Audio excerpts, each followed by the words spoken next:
Assalamualaikum warahmatullahi wabarakatuh. Jumpa lagi dengan saya Purwani Handayani. Kali ini saya akan melanjutkan gerak harmonis sederhana, yaitu pada bandul atau ayunan. Di bagian 2 ini, mari kita lakukan simulasi terlebih dahulu di pad.colorado.edu. Kita lakukan simulasi selanjutnya di pad.colorado.edu. Kita pilih untuk pendulum lap atau untuk simulasi ayunan atau bandul ya. Nah, di sini kita pilih intro dulu, yaitu kita klik periode tricks-nya. Di simulasi kali ini kita akan membandingkan pengaruh panjang tali terhadap periode bandul dan juga menyelidiki pengaruh massa terhadap periode bandul. Nah, untuk menyimpangkannya kita pilih simpangan yang kecil, yaitu kurang dari 12 derajat, atau kita pilih sekitar 10 derajat, seperti itu. Untuk lebih mudahnya kita langsung pilih yang 2 ini ya, biar bisa melihat perbedaannya. Nah, ini ada benda 1 dan 2. Benda 1 kita simpangkan 10 derajat, yang benda 2 juga 10 derajat. Kita bandingkan dulu panjangnya. Panjang tali 1 itu adalah 0,7 meter. Yang panjang tali 2 yang merah adalah 1 meter. Kemudian massa benda 1 itu 1 kg. Massa benda 2 kita buat sama dulu ya. Jadi kita buat sama-sama 1 kg. Jadi kita variasikan dulu panjangnya. Benda satunya 0,7, kita pilih 0,5 saja ya. Nah, 0,5 separuhnya ya. Kemudian panjang tali 2-nya 1 meter. Untuk masanya kita buat sama dulu. Mari kita selidiki bagaimana pengaruh panjang terhadap periodenya.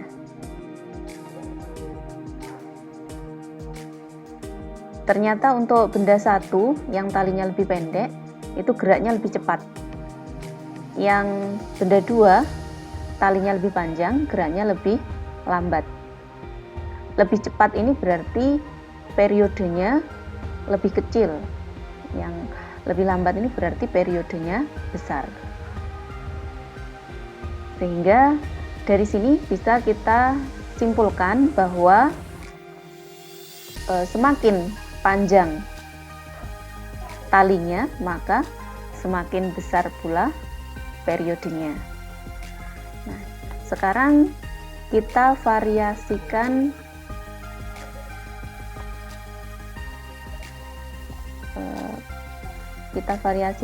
massanya.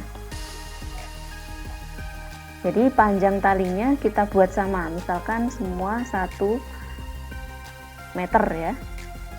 Nah, massanya yang kita variasi, yaitu massa benda satunya setengah kilo, massa benda 2-nya berapa ini?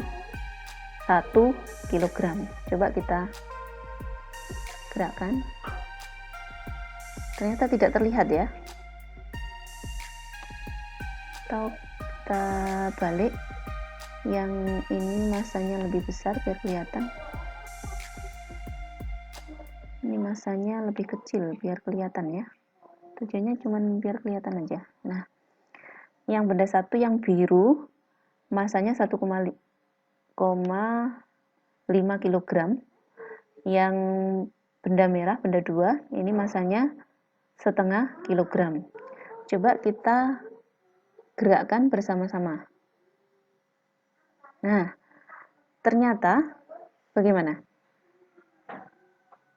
Gerakannya dia bersama-sama. Kita ulang sekali lagi, coba. Mungkin masanya bisa kita ubah. Yang benda satunya 1 kg, benda 2-nya biar tetap setengah kilogram ya. Coba kita simpangkan dua-duanya 10 derajat.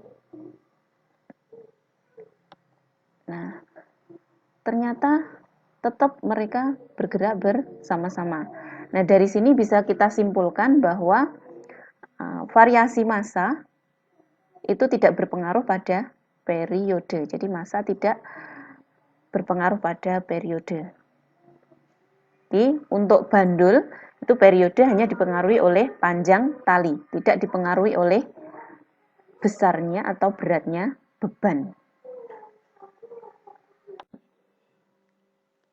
Ini kita lanjutkan untuk yang pada bandul. Misalkan kita punya bandul, kita gantungkan seperti ini, maka posisi awalnya ini namanya posisi setimbang, kita beri nama titik A. Gaya yang bekerja di sini adalah gaya berat, yaitu mg. Nah, selanjutnya kita simpangkan bandul ini sejauh X. Ini simpangannya.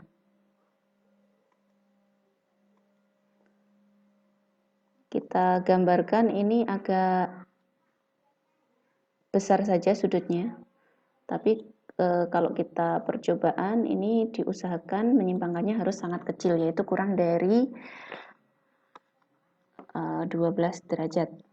Atau sekitar 10 derajat sudah cukup. Ini hanya untuk memudahkan menggambarkan saja, saya gambarkan sudutnya besar.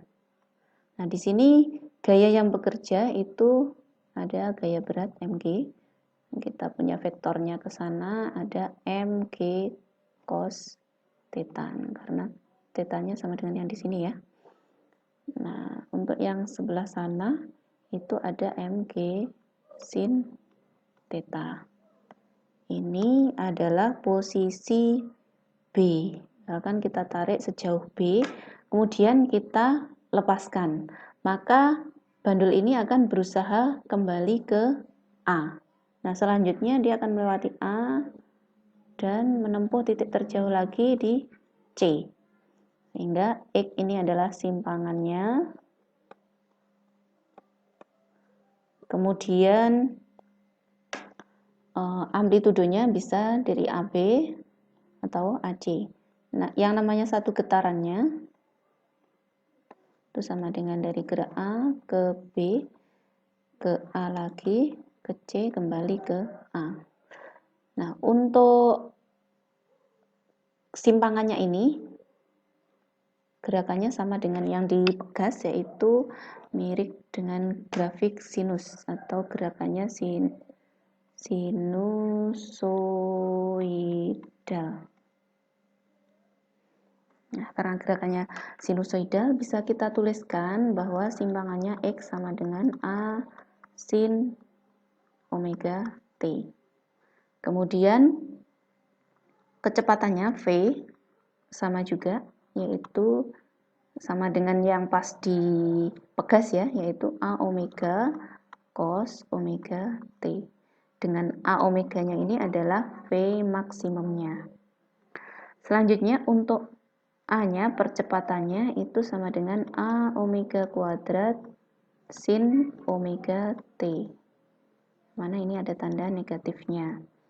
Nah, karena ini kita punya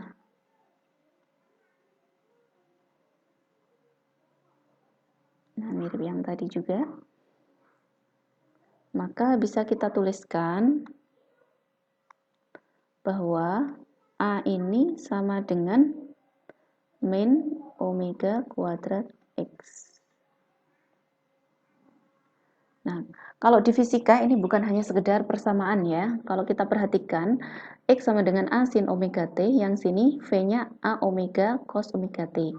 Ini tandanya sama, plus semua. Artinya simpangannya itu searah dengan arah kecepatannya. Tapi berbeda untuk percepatan, di sini tandanya negatif. Artinya apa?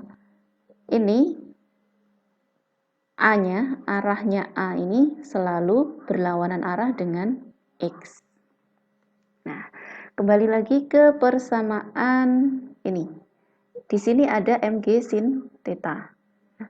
Semula bandul ada di posisi A, ditarik, disimpangkan dengan simpangan X ya, dia ada di posisi B, dia akan berusaha kembali ke A. Yang mengembalikan ini namanya gaya pemulih, F pemulih. Nah, di situ sama dengan min M G sin theta. Nah, kita tahu karena ini sudutnya sangat kecil, sudut sangat kecil itu kalau di matematika sudut sangat kecil itu hampir sama ya, sin theta itu hampir sama dengan tan theta, atau hampir sama dengan theta gitu saja. Nah, tan theta apa rumusnya? Ini tadi lupa ya, panjang talinya L, nah, simpangannya X, sehingga tetanya nilainya X per L. Sehingga persamaan F pemulihnya ini bisa kita tuliskan min MG X per L. Nah, padahal kita dari sini kita punya persamaan A sama dengan min omega kuadrat X. Dari hukum 2 Newton,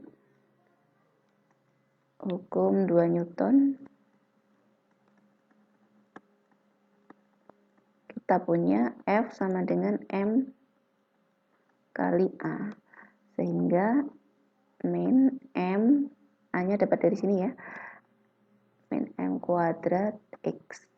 Kalau kita perhatikan ini dengan ini sama-sama F-nya, sehingga bisa kita sama dengankan bahwa min M omega kuadrat X itu sama dengan min MG X per L.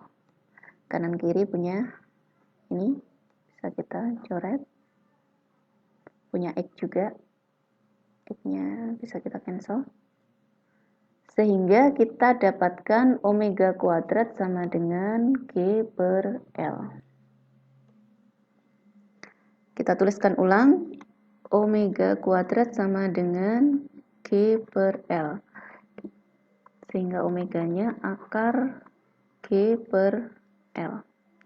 Omega itu sama dengan 2πf akar G per L, sehingga kita punya persamaan F sama dengan 1/2π akar G per L.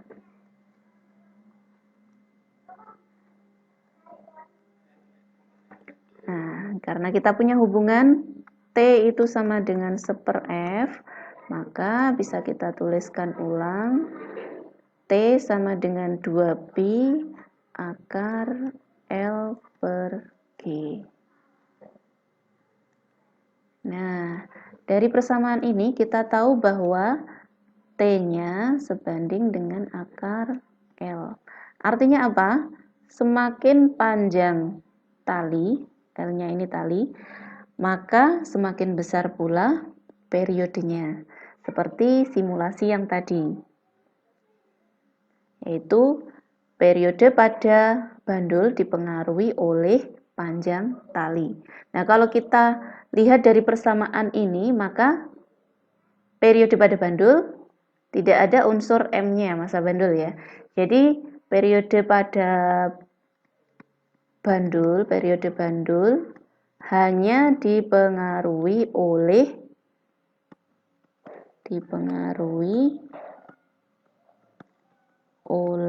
panjang tali atau L, tidak dipengaruhi oleh massa bandul atau M. Oke, kita lanjutkan pembahasan tentang energi pada ayunan.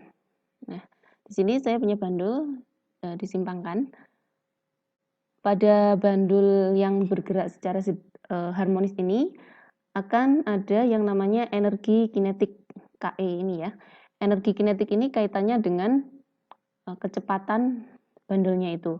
Sedangkan energi potensialnya, grafiknya ini yang warna biru, ini kaitannya dengan simpangan bandul terhadap titik kesetimbangan. yang putus-putus ini. Jadi timbangnya ini. Nah, kalau disimpangkan, maka dia akan punya energi kinetik dan energi potensial.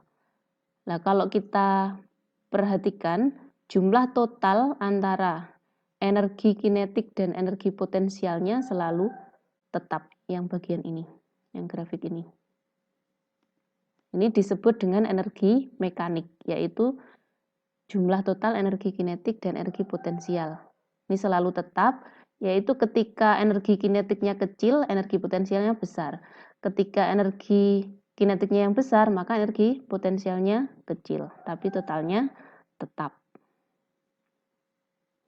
Nah, ini untuk energinya. Coba kita lihat, ketika ini simpangannya besar, maksimum, maka energi potensialnya maksimum, karena energi potensial kaitannya dengan simpangan ya. Kalau simpangannya besar berarti energi potensialnya besar. Nah, ketika dia ada di titik terendah atau ini ya, dekat dengan posisi keseimbangannya, maka energi kinetiknya yang tinggi, sedangkan energi potensialnya yang rendah. Begitu ya. Nah, demikian tadi penjelasan tentang gerak harmonis sederhana. Bagaimana? Mudah kan? Fisika itu tidak sulit karena objek yang kita pelajari ada di sekitar kita. Tetap semangat, belajar terus fisika, belajar tiada henti, belajar sepanjang hayat. Terima kasih. Assalamualaikum warahmatullahi wabarakatuh.